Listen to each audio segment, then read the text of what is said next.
Deep breath. Welcome, Here we go. everyone, to the Storycraft Cafe, to the Dabble University campus, here, live stream edition, with your professors of self publishing, Hank and Abby. How's Hey, it going, everybody. everybody? Is anyone else in like holiday weekend mode? Because it's kind of a thing. It's seeping through, and I think it's beginning to infect everybody. It's infected us. Yeah, for sure. For sure. It's kind of weird. We're having like a cold day again today. It's in the 70s. It's August in the deep south in the 70s. What in the world is going on? I mean, look what I have on today. No sleeves. Yeah. So it's not Well, like that down in the deep peninsula of Florida. yeah. I almost called it something else. It's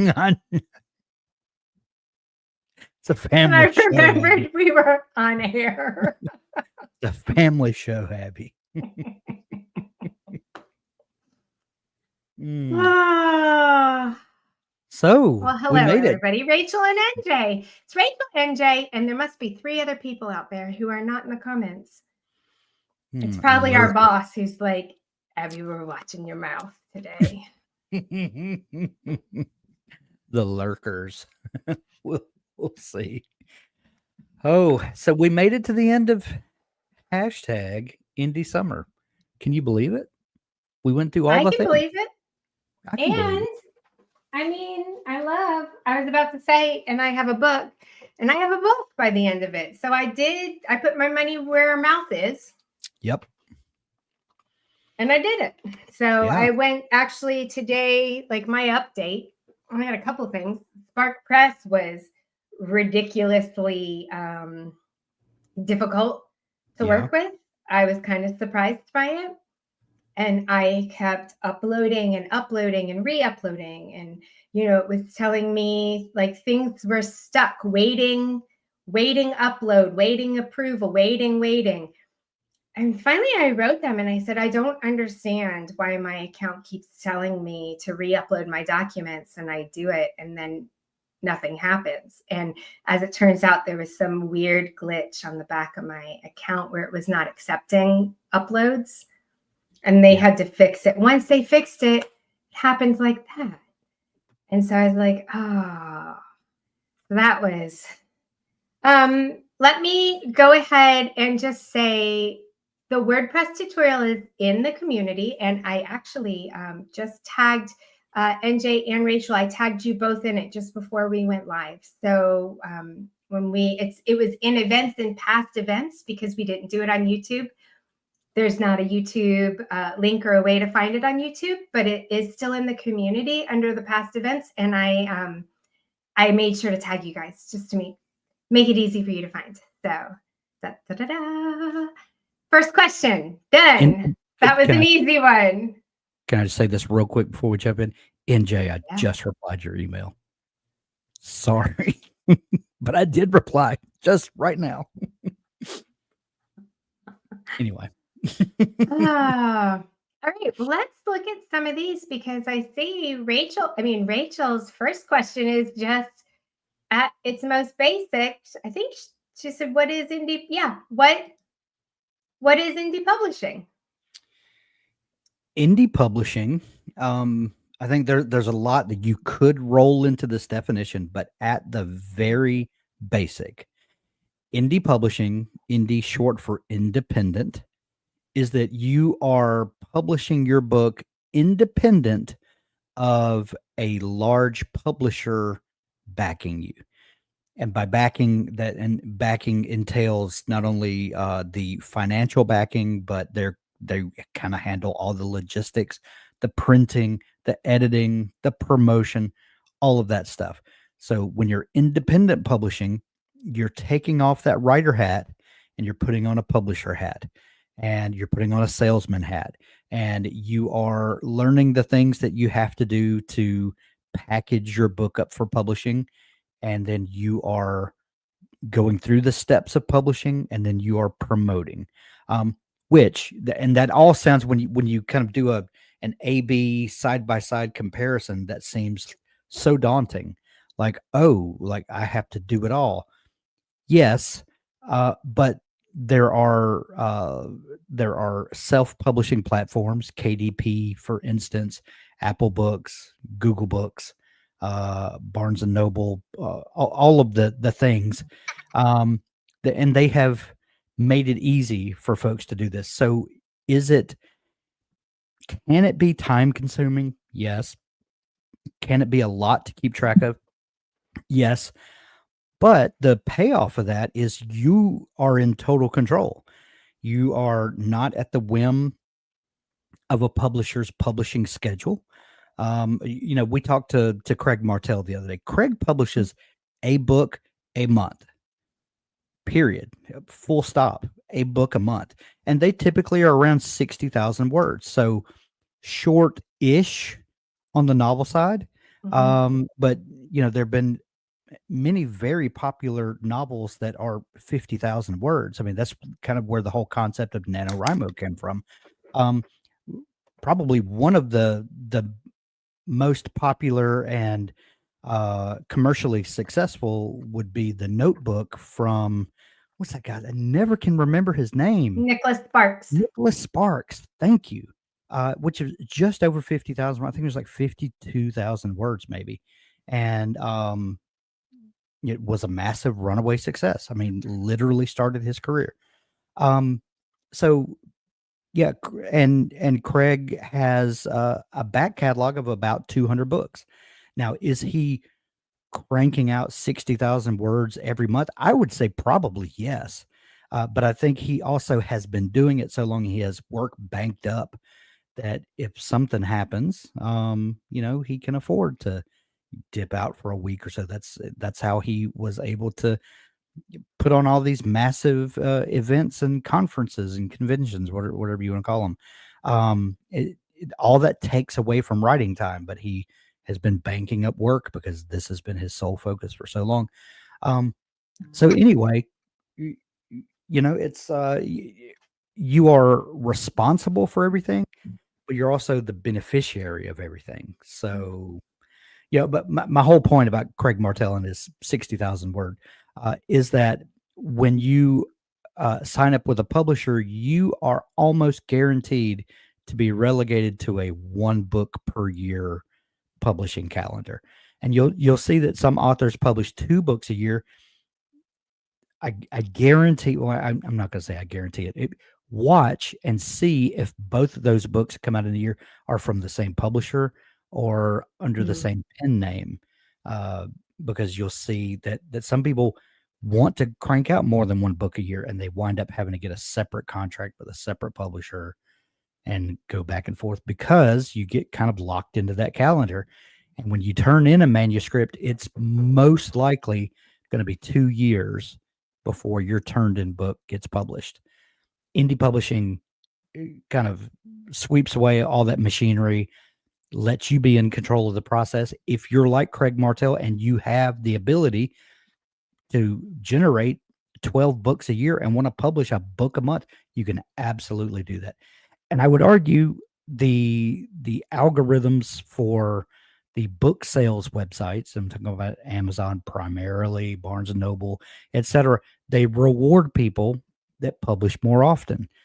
And there's a whole kind of business strategy that comes up around that, and maybe that's some stuff we can dig into more deeply down the road. But that's kind of the basic. What is indie publishing? What is traditional publishing, or trad? Independent versus traditional, indie versus trad. Those are kind of the big delineations. I was going to say, for me, it's all the same steps. Like, if you're doing it right, you're taking all the same steps. Who's paying for it is the only difference.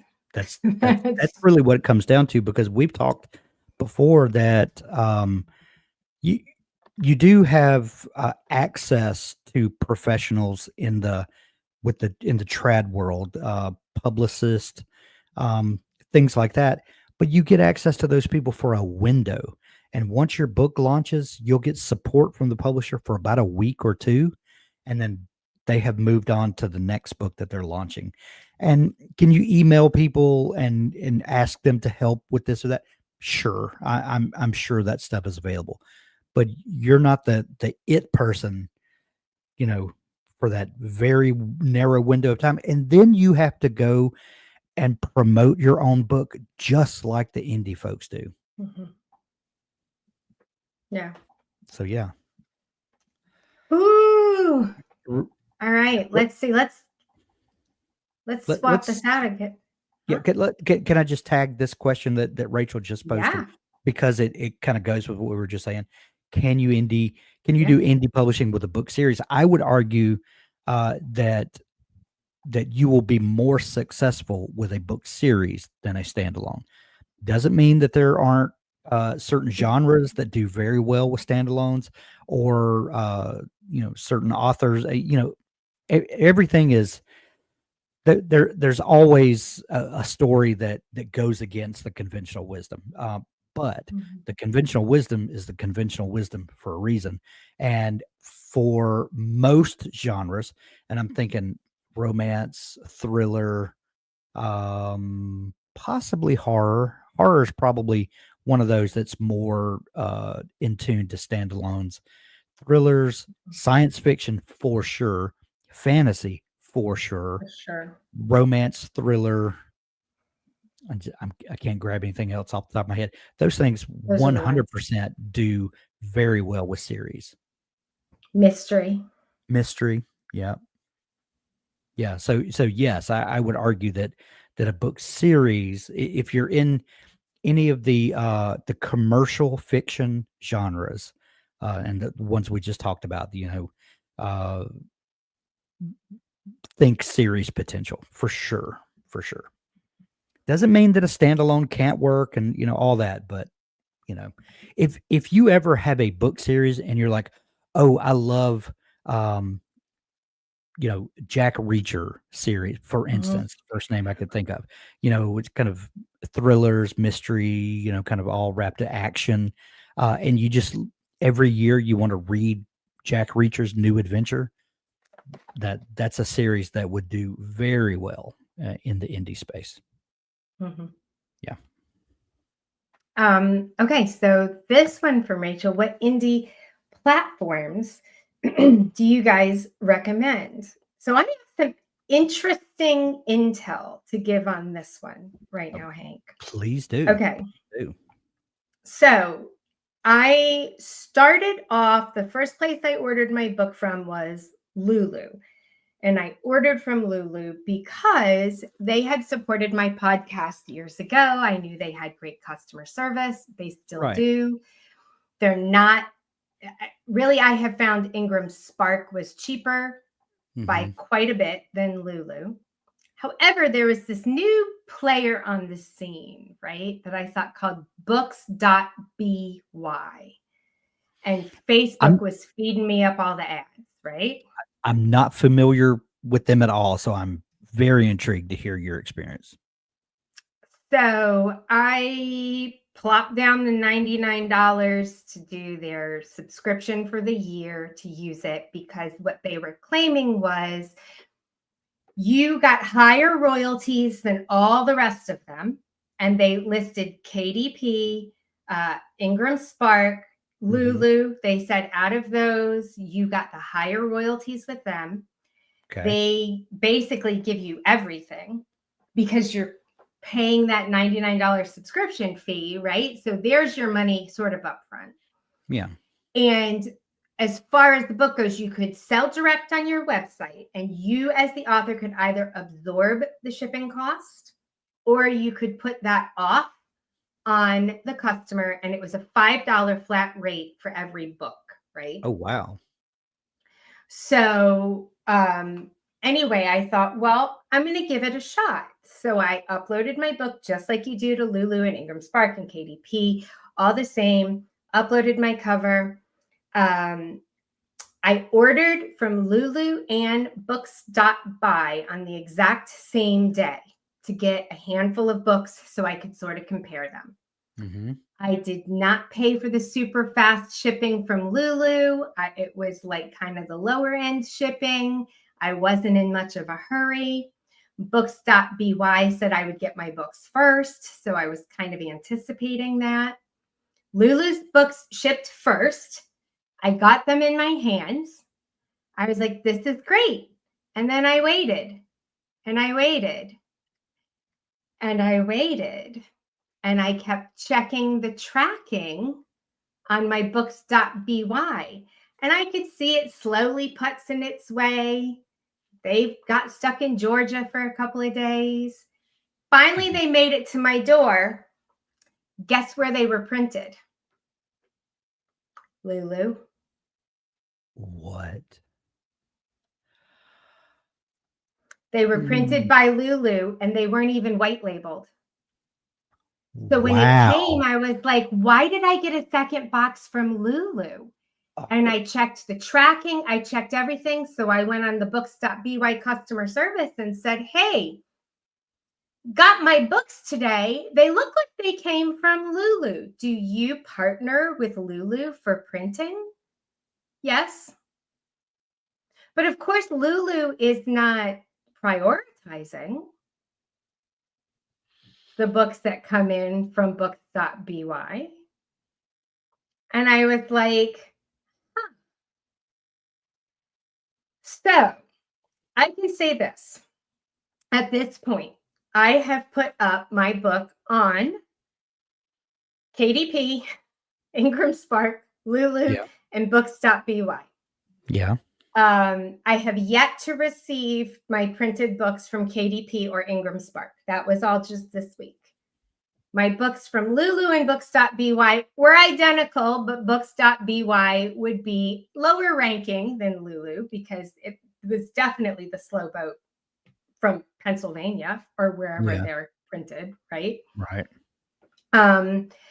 However, because I am going wide. So for me, I have different considerations than say Hank. Yeah. So Hank, you write books for adults. Ebooks are king. That's where we know you're going to make the bulk of your sales. Yes. I suspect that because I write for middle grade, and out of all my ARC readers, I think there were like 2 that said they wanted the ebook. Everyone else wanted print books because print books are what you put in kids' hands. I'm sort of pulling this whole distribution. What do you do with a print run? What do you do with POD versus a print run? What do you do? All these things, right? And I've gone wide because of that. I have yet to touch Barnes & Noble, which I would like to do, but I was recently steered towards IAPC, all right?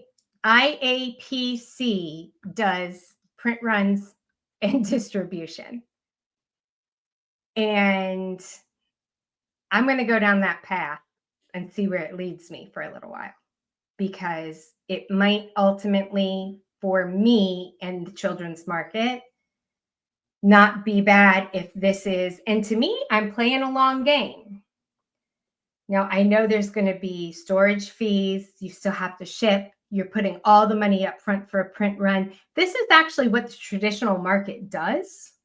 This is that risk that they're taking on an author is by going down this road. And I have booked a Zoom call with them next week to talk about what does it mean, because they work with indie authors. What does it mean as an indie author to work with you?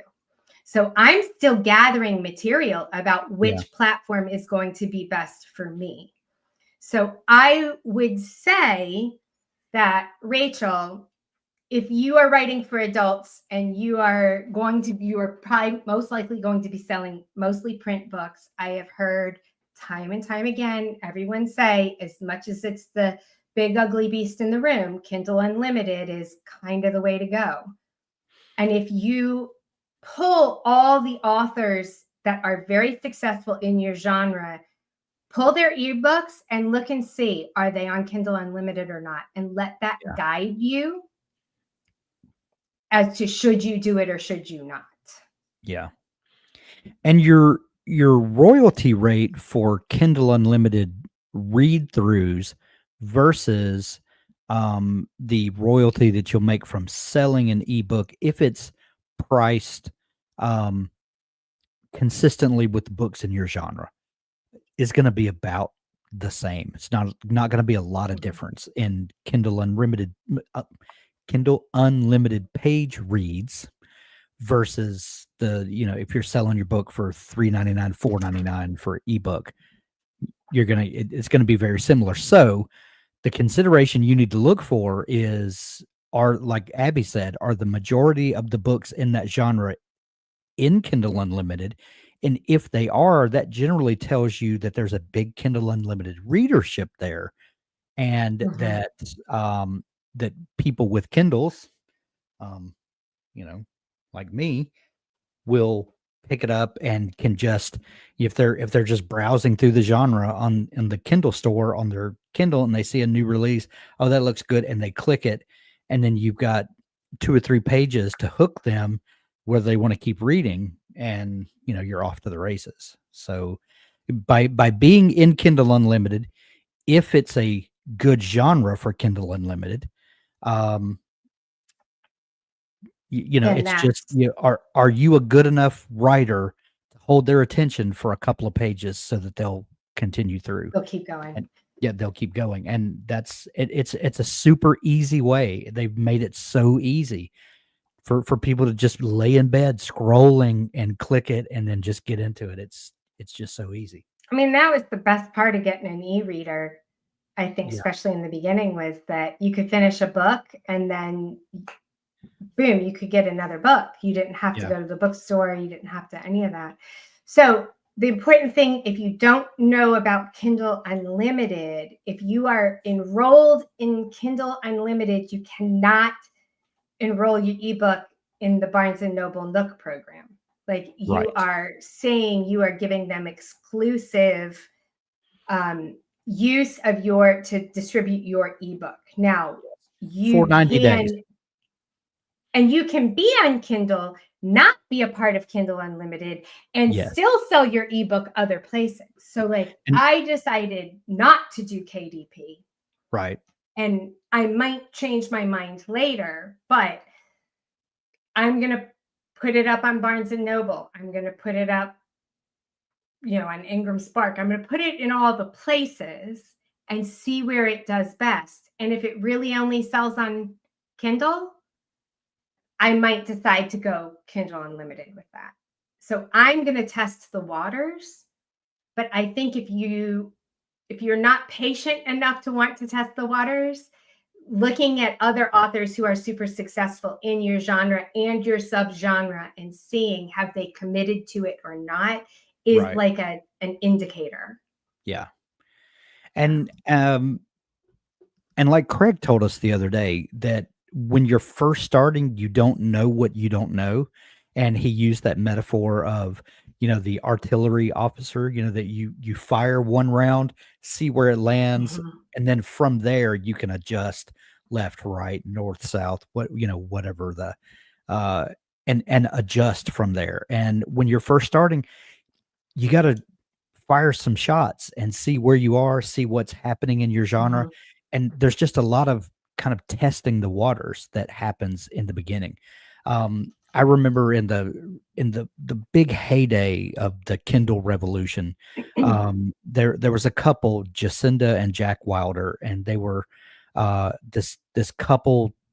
They had a house full of kids, and they were both school teachers, if I remember right, and one of them had some sort of medical emergency, if I remember right, and it just kind of derailed their whole life with all this stuff going on, and they were close to losing everything, and they put their heads together and they wrote a romance book, published it on KDP. It went gangbusters, literally saved their life.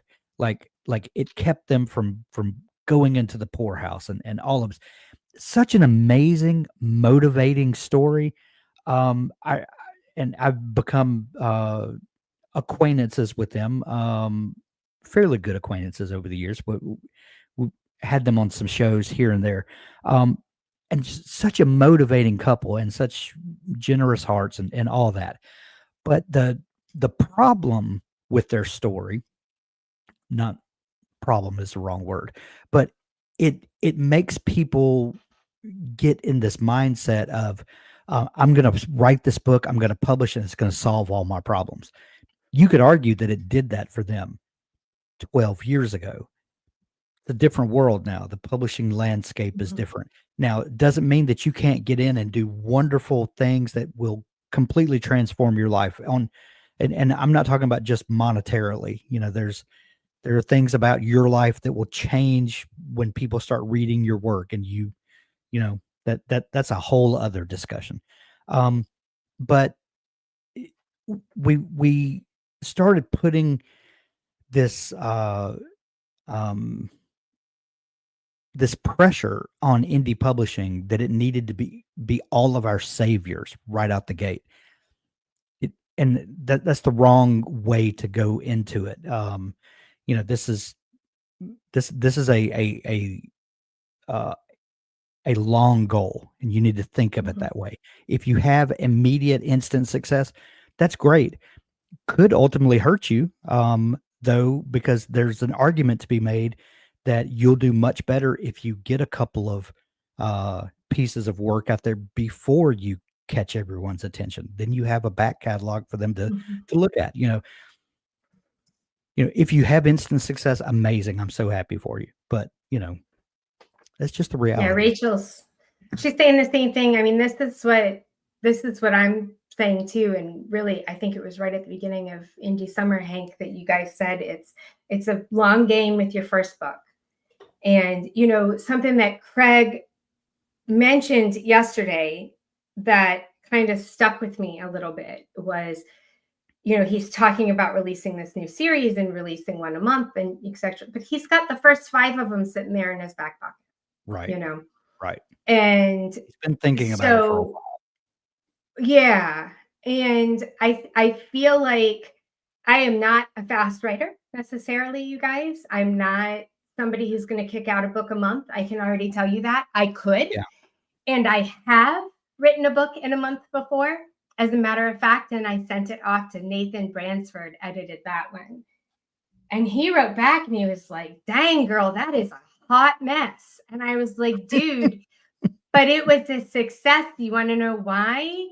I wrote it in ding dong 30 days. I was like, I'm actually pretty proud of myself that I knocked that out. That was my goal, and I gave it to him and he's like, oh, there's like a million problems and I hate it, which is basically what I feel like every developmental editor says. And then I go back years later and read those developmental edits and I'm like, oh, they actually weren't saying that they hated it and that it was a hot mess and everything was wrong and I need to just throw it in a dumpster fire. That is just how we feel when we get the edits back. Right. But I know I could. I don't know that I want to. Because I also love my day job. Right. And I think if I were to write a book a month, I don't know, I would, with everything else it takes to indie publish, which Craig was saying this yesterday too, or earlier this week too. There's a lot of parts and pieces. And actually what I'm figuring out over the course of having done all this Indie Summer curriculum, so to speak, right, is that I actually enjoy all these pieces of it. And yeah, I'm not going to lie, Jenny Nash called it. She called it from the get-go. She told me right out of the gate, Abby, you're going to want to indie publish. And then I got steered towards traditional because that's where all the middle grade people go. So I just followed that crowd right in that direction. But she said from day one, you have the personality, you like doing all this, you want to have total creative control. She's like, that's the part for you. That's the path for you. And I'm kind of now starting to see why she said that. But I know I am not going into this thinking I'm going to be like those people and have instant success. I'm also not going to be Craig Martelle, not right out of the gate. Could I move towards that? Absolutely. Could I Yeah. move towards Galaxy's Edge and these guys that have a million bazillion books under their belts? Yes, I could. But I'm going to take it slow. And my goal is 1 book this year, 2 books next year. If I squeeze a third in, ooh la la, look at me, I'm doing great. But Right. I'm going 2. Yeah. Because I know I can do it without biting off more than I can chew. I can put the time and the effort into them to making sure they're quality. That's the other thing. Jason, Nick, Craig, all these guys that are just turning it out. Guess what? You can turn it out when you've written as many as they have. Yes. But when you've only written 1, or you've only written 2, or in my case, I've only written 6, which feels like a lot, but it's not really a lot. You know, you've still got the space to grow and learn the skills and find your rhythm and do all those things. They've got it down. It's very difficult to compare ourselves to them. Not only has the market changed, but they have a different skill set because they've been doing it so long, they could do it in their sleep. Right. We will get there. We'll get there, Rachel. We'll get there, NJ. Whoever else is watching, there's one other person watching live. We'll get there. Absolutely. But it's not going to happen overnight, you know. And one thing to remember, unless you're writing cutting edge techno thrillers, most books are evergreen, and Yeah. they might break out to an audience this fall when you launch it, or it might be 5 years from now and someone discovers this book and starts telling everybody about it, and it catches wildfire. Most books are evergreen for the most part. Unless you're writing like Robert Ludlum style Bourne thrillers, which by the way, most of those books are written in the 70s, and when those movies came out in the late 90s, early 2000s, I watched the Bourne movies. I was like, "Oh, this is fun. Let me go pick up a novel," not thinking about them being published in the 70s. And there's whole action sequences about him running to a phone booth to, and I was like, "Whoa, this is, so Matt even if Damon didn't run to a phone booth. right. Well, even if something becomes so untimely that it kind of comes back around, like those books have another life now for like nostalgia thrillers, so don't worry about whether you break out this fall when you launch or not. It'll happen. It's there. Yeah. So NJ, and this is a question, Hank, because I only have a Kindle, which actually, by the way, kind of answers NJ's question. I bought her ebook from Barnes and Noble, but I do not have whatever their e-reader is. I just bought it to support NJ, and I only have a Kindle. And so how do you get a book, by the way? There's got to be a way that you can get a book that's not a Kindle EPUB onto a Kindle. So this tablet that I have here is just a basic Android tablet, and you can install the Kindle app on it. You can install the Barnes and Noble Nook app. I don't know if Apple iBooks has an Android app. I would bet no, but if you have an iPad, you can get one of the iPad minis, and you can get the Nook app and the Kindle app, and you have access to your libraries from all those devices on that. A tablet, whether it's an Android tablet or an iPad, I think is not a very great e-reader because they have glossy screens that they're just not fun to read on and they're heavy compared to like a Kindle Paperwhite, which is just nothing. And you can lay in bed with that, and if you fall asleep and it falls and hits you in the nose, it's not going to break your nose. Don't ask me how I know that. Do you speak from experience? Well, they these little straps on the back are there for a reason, that so when you go to sleep, it doesn't. Yeah. Anyway, it's neither here nor there. So you can read ebooks on any kind of tablet or on your phone for that matter. I know a lot of people that install the Kindle app on their phone and they're subscribed to Kindle Unlimited and they've never owned a Kindle, but they just do all their reading on their phone. And look at that little precious angel, by the way. Aww. So yeah, that's the you not having gives new meaning to Facebook. Just because you don't have that specific device doesn't mean that you can't read from those libraries, and it doesn't mean the people that you're selling to. Everybody that has Kindle Unlimited does not own a Kindle, but they have access to the Kindle library through any smartphone, any tablet, your computer. For that reason, I can go open up the Kindle Cloud Reader, it's called, and I can read Kindle books on my computer here. So the device, I personally love my Kindle, and I only like reading on it, but don't think that all of your readers are going to be doing it from a Kindle, from a Nook. So I'm going somewhere with this, I promise. There are a series of Android tablets that have e-ink displays like the Kindle has. They're called Boox, Boox, and some of them are phone form factor, and some of them are tablet form factor, and they they operate just like a regular tablet, but you have the e-ink display, so you can load the Kindle app and you can read just like you're reading on a Kindle with the great screen, all that. And then you can flip over to the Nook app and you can read all your Nook books on the same device with the great screen. So anyway.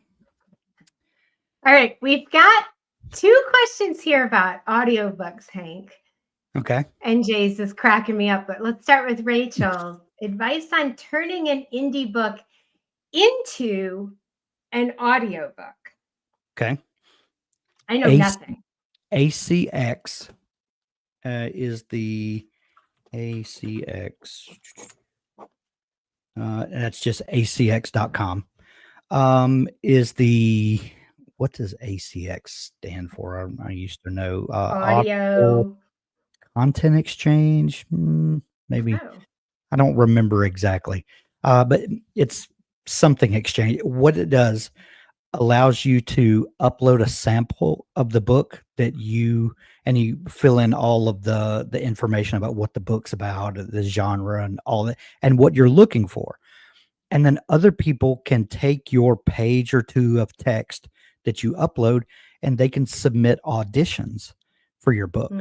And you can go through, depending on, how great your proposal is or whatever, you may get a dozen auditions come in and you can choose which one of those sounds best. So when you've done that, you can decide how you're going to pay for this one of 2 ways. You can negotiate with the narrator to do a flat fee, say $5,000 to narrate your entire book. They hand you the files, the narrator walks away from. I'm not saying it has to be $5,000. That's just the first number that jumped off the top of my head. Throwing it out there. It's between the 2 of you to negotiate what you want. I'm just using that as a round number. If you choose to do that, they record the book, they format the files to Audible's very specific specifications.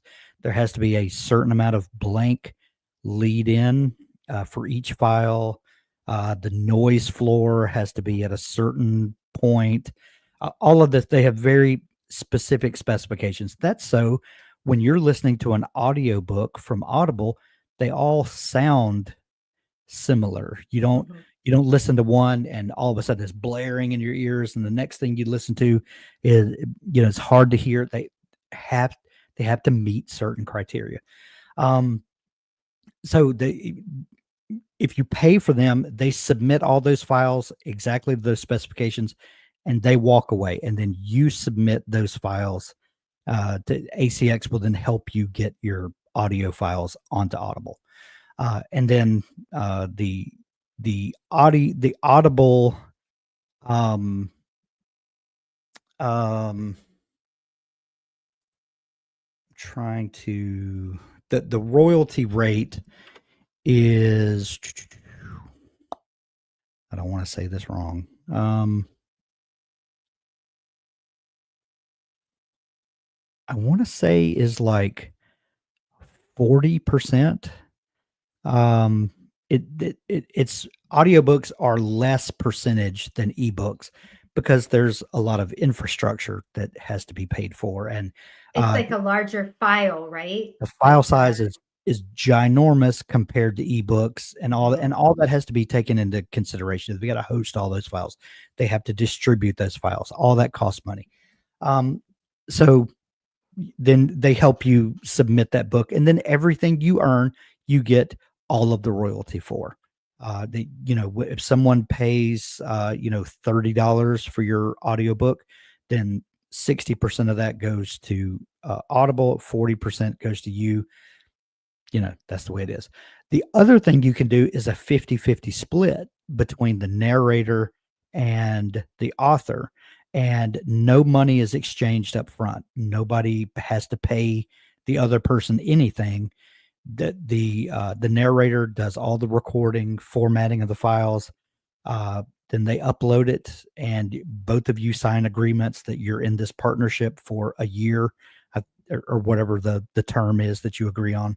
And then when a book is sold, um, half of that royalty goes to you, half of it goes to the narrator, and then you don't have to talk to the other person ever again. It's handled in the monthly payout.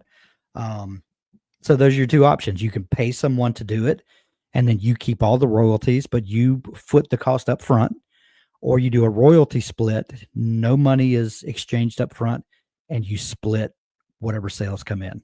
Um, and some, a lot of really established narrators want to be paid up front.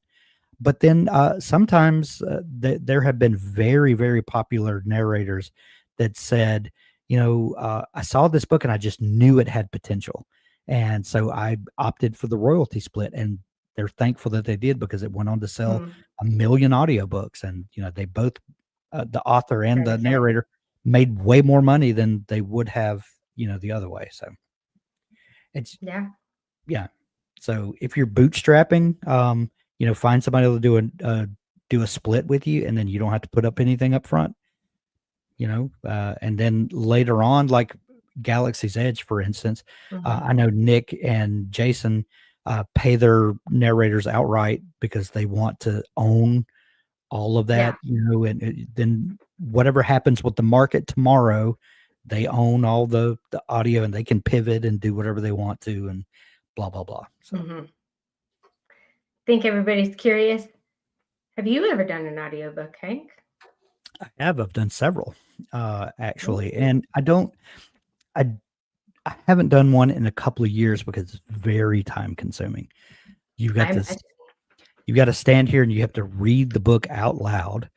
And then once you've done that, and by the way, if you if you negotiate a deal with a narrator, you are going to pay them per finished hour. So say a 100,000 word book, roughly 450 pages.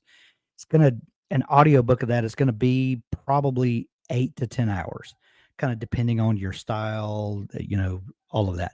8 to 10 hours, roughly. Uh, you're going to charge the author 8 or 10 finished hours. That's the turn in of that. To get that 8 to 10 finished hours, it's probably going to be closer to 40 hours you're going to have Mhm. invested in it. Because one thing you don't think about is, when you listen to an audiobook and it sounds even all the way through, or you want it to, Yeah. think of, I mean, you were a school teacher, Abby. I'm sure you read aloud, um, you know, a lot during that time. Well, First week of school, your voice was so tired by the end. I'll bet. And then you repeat the Mhm. same thing, class after class. Well, imagine, can you maintain your voice consistently all day long. No, you're going to No. read for an hour. You're going to need to stop, drink, not talk to anybody for a while, edit some Yeah. files that you've done, then come back in. And then what happens, when you lose your place or your phone rings or something? Mhm. Shoot, pause it, then go back, erase that, edit that out, then get back in the mode where you can come right back in at the same. It's a lot of work that you don't think about, but when you can only charge for the finished hours, but a lot goes into those finished hours. So someone may quote you and like, well, I want $400 per finished hour. And you're like, what? To read for an hour? No, that's reading for 4 hours to give you 1 hour. And editing for God knows how And long on editing top of and that. blah, blah, yeah, all that So stuff. And Rachel, you could probably just like get a good deal with your husband. Might be the way to go. Yeah, I can't give you a name of an example, but I know for a fact there are husband-wife teams that do that for sure. And there are narrating couples, Kate Redding and what's her husband's name? They do all of Brandon Sanderson's books, and they're a married couple. So NJ wants to know, along these same veins, what recording program do you use for recording an audiobook? I use Audacity, which is Mhm. free and open source software. I also really like Adobe Audition, and I have used those two interchangeably through the years. Uh, Adobe Audition has gotten to be kind of top heavy, where Adobe keeps throwing features in, to make people want to continue their subscription, and it's getting kind of bloated, and I need like 5 features in my audio editor, and I don't need a bunch of other stuff. But I have used those two interchangeably, but right now Audacity is my favorite. Oh, all right. I mean, I think we've gotten through most of the questions that we have right now, unless anybody's got an extra one for us. Hello to Rob, by the way. That's the third person that I've seen in the chat. So Rob, Rachel, NJ. See, NJ says, can you post the equipment you use to record so we can try it? Sure. I'll make a post and put it in the Dabble U campus, and with mics and software and outboard gear and stuff like that. Sure. Be happy to. Yeah. Well, any other questions that anybody's got? Doesn't have to be about, I mean, I guess we haven't really talked much about launch plans, just kind of platforms and distribution and audiobooks. But anybody else here currently working on a launch plan? I know, Hank, how's it going on the one for Thorn's Legacy, by the way? All this paper you're seeing here are my editing plans that I'm gonna get neck deep over this holiday weekend to try to knock out. That's my AARP membership. My husband and I are like, hey, we can get it even though we're not 55. Yeah, I have all my editing. These are editing pieces that I have that I'm working on. This was my promotional materials that I printed off to make sure that there were no typos in it. That's why I sent it secretly. That's why I sent it to Doug. I haven't talked a lot about it because we've been talking about other things, but I do have a book that I'm going to indie launch. Either I'm thinking about the end of November or 1st of December, and that's Crossroads Blues, the book that I wrote last Nano, and I'm going through all the things to do it, to launch it. Probably I'm thinking right after Thorn's Legacy, because I want to ride, some of that wave. So, but yeah, I've been doing all of that for my indie book that's coming out as well. So I'm going to have cover art. I've got somebody working on that right now, and hopefully I'll have some to show in the next week or two. Nice. Yeah. Nice. Well, I mean, it is Labor Day weekend, and Hank and I have said as soon as we hit end on this recording, we're like, peace out. We'll see y'all on Tuesday. Yeah. Yeah. Are Yes. all oh, go ahead. Yes. All my books are ebooks, and I have several that I have taken down from Amazon because I'm reworking some blurbs and cover art, and I will relaunch those, and physical books as well. I've got all that's on Amazon. Yeah. Okie doke. Well, this wraps up indie summer. I feel like I expected fireworks like the 4th of July or something. Well, and we're like, oh. But let's be honest, just because this wraps up the 8 weeks of indie summer never ends. It doesn't really end. This is just, this was the structure for us to do something, but, someone posted in the chat before the show started, what was it, NJ? A winter about the winter Yeah, reads or this winter was such a whatever. great program this summer. It really helps having a roadmap, looking forward, want more. And I kind of snarkily said, your request has been heard. We're going to continue. We're never going to stop exploring topics and talking about our experiences and trying to help you with your experiences. Down here in Florida, the license plates say endless summer. So Right. that's just where we are. Right. Well, just to give a little spoiler about what's coming up next. Hank does have kind of a theme for fall with the podcast. He's doing fantasy fall, which is fun, even though next week's fantasy guest kind of petered out on us. We're gonna have that up and going, but we are also we're gonna run the 60-day novel challenge again, just like last year, October, November. So we're working on putting all that together. So you guys are gonna have to give us September to take a deep breath and prep for October, November, but we'll be back at it. And if you haven't already taken it, I think NJ has taken the survey, but I do have a survey in the W community. It's also going to go out in the newsletter on Monday. We are going to run a small group cohort alongside of the 60-day novel challenge. It's actually going to go 10 weeks instead of 8 weeks. And I'm going to run those cohorts to give everybody a little extra support if you want to really make hay while the sun shines.